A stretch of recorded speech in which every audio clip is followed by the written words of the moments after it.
Hello, I'm Jodie from Tales of Cloth, and today we're making Michigan Beauty from the Red Sky at Night quilt.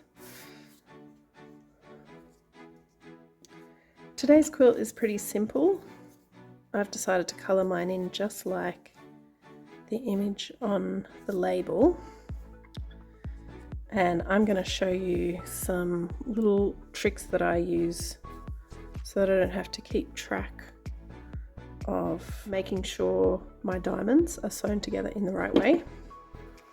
As usual, I always like to lay my block out before I start sewing, and that way I can keep track of everything nicely. So in the pattern, I think it gets you to sew the diamonds into pairs first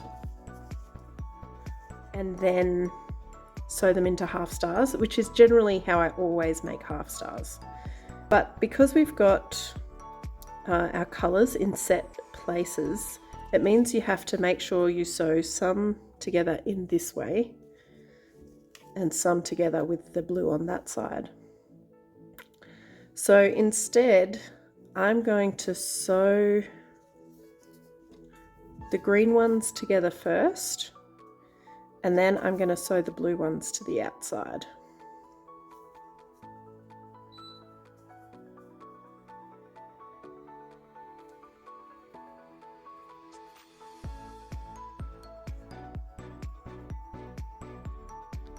Now that I've made all my little green pairs, I'm going to add the blue diamonds to either side. And our goal is to have a flat line here that we can then attach to the center square. So we want to make sure that we're sewing it together aligned. And we do that not just by making sure that the points match at this end, because sometimes extra fabric messes with where the papers actually are. We line it up on all sides, and then we can know that it's fairly accurate.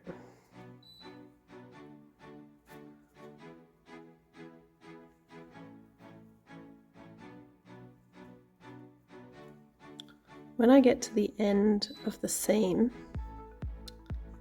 I just put a couple of extra stitches in there to keep it in place. And then I'm going to line up this one.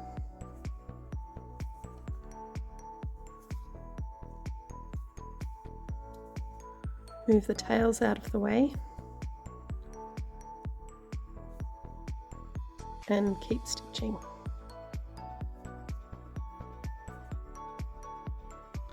Okay, I've made my little half stars, and as you can see, they're not all perfect.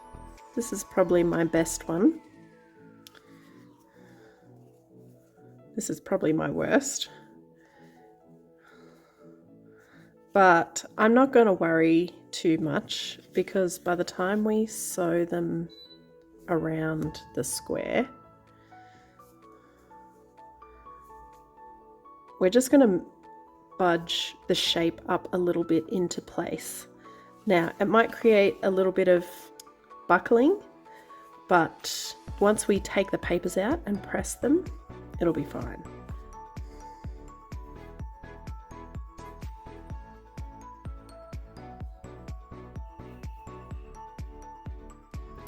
Once you get to the points, you want to move these tails out of the way.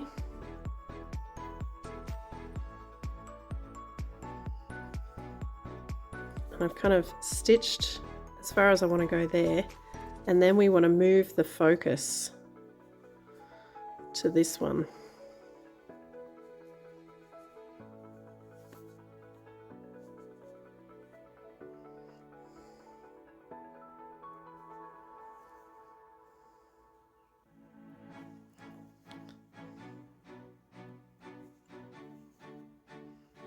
And I keep all the tails under my thumb and then sew the rest of the seam.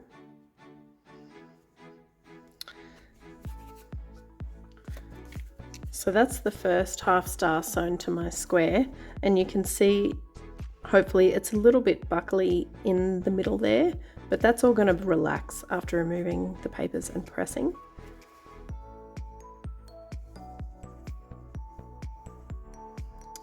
You can see my next one is too long, so I'm going to grab a clover clip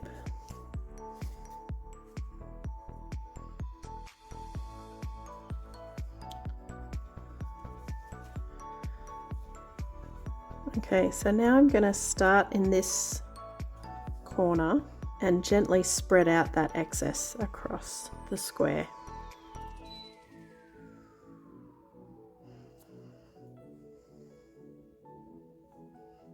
So I've flipped it around and I'm now going to sew this way towards my hand, and I think that helps me flatten it out with my hand, with my left hand as I stitch.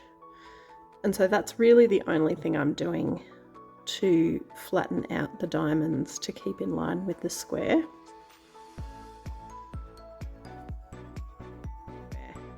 You can see that's in line now.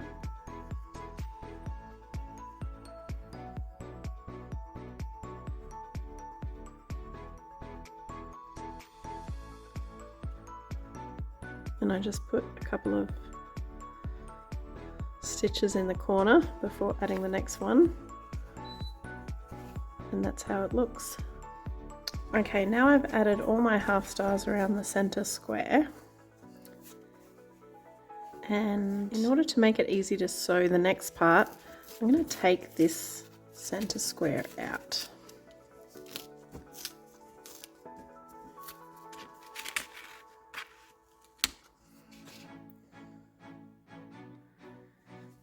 And then we're going to fold that center so that we can sew these two together.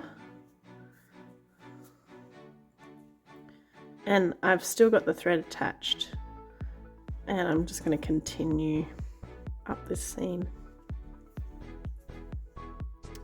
So I've sewn that seam there, and now I'm going to sew these other joining ones.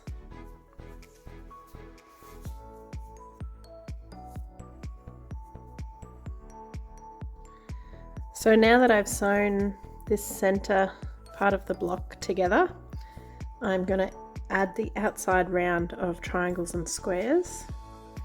I'm going to start here, and I always like to start inside a crevice because it's much sturdier than starting at a point.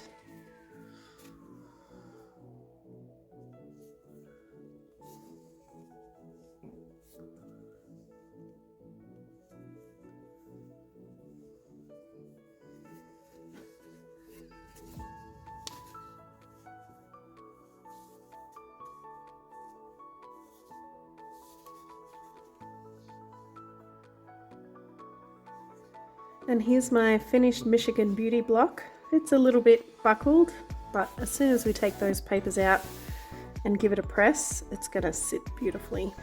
This Michigan Beauty block is in the Red Sky Night Quilt, and you can find that pattern at www.talesofcloth.com. Thanks so much for watching.